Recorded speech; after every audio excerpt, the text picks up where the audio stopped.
السلام علیکم پیارے بچوں، آج کی اس ویڈیو میں ہم جماعت پنجم کے اردو مضمون کے برج کورس کی سرگرمی دیکھیں گے۔ تیسرا دن، صلاحیت تصورات، مختلف پرندوں کی آوازوں کی شناخت۔ آؤ معلوم کریں۔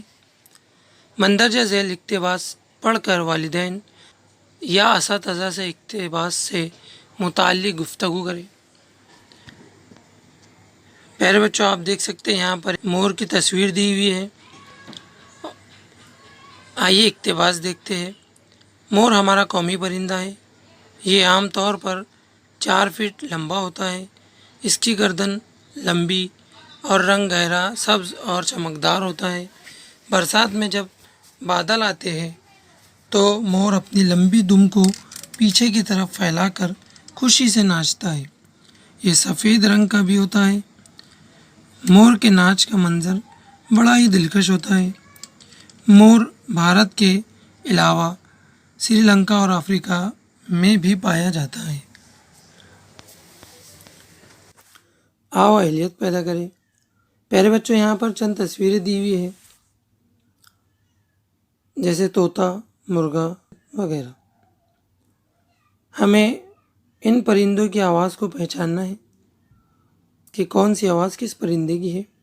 تو آئیے ہم آوازوں کو سنتے ہیں۔ پیارے بچوں، آپ نے سنا یہ آواز، ہم سب جانتے ہیں کہ یہ طوطے کی آواز ہے۔ آئیے دوسری آواز سنتے ہیں۔ پیارے بچوں، ہم نے سنا یہ ایک مرغے کی آواز ہے۔ آؤ مشق کریں۔ اس میں چند سوالات ہیں۔ پہلا سوال ہے، ہمارا قومی پرندہ کون سا ہے؟ جیسے کہ ہم نے اوپر دیکھا کہ ہمارا قومی پرندہ مور ہے۔ دوسرا، مور کی ناچ کا منظر کیسا ہوتا ہے؟ پیارے بچوں، ہم نے اوپر اقتباس پڑھا اور اس میں پڑھا کہ مور کی ناچ کا منظر بڑا دلکش ہوتا ہے۔ مور بھارت کے علاوہ اور کہاں پایا جاتا ہے؟ ہم نے اقتباس میں پڑھا بچوں کہ مور سری لنکا اور افریقہ میں بھی پایا جاتا ہے۔ آؤ تخیلاتی بنے چیلنج۔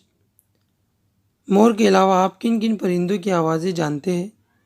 آوازیں سناؤ۔ پیارے بچوں، ہمیں ہمارے استاد کی رہنمائی میں اس چیلنج کو پورا کرنا ہے اور ہمیں جن جن پرندوں کی آواز آتی ہے ان آوازوں کو ہمیں ہمارے استاد کو یا ہمارے سرپرستوں کو سنانا ہے۔ تو پیارے بچوں، آج کا اس ویڈیو میں ہم نے تیسرے دن کی سرگرمی کو دیکھا۔ امید کرتا ہوں کہ آج کی سرگرمی کی ویڈیو آپ کو پسند آئی ہوگی۔ اگر ویڈیو اچھی لگی ہے تو لائک کر دیجئے، اپنے دوستوں میں سے شیئر کرنا نہ بھولیں۔ تو ہمارے اس چینل کو سبسکرائب کرنے کے لیے کیا کلک کیجیے۔ Thank you.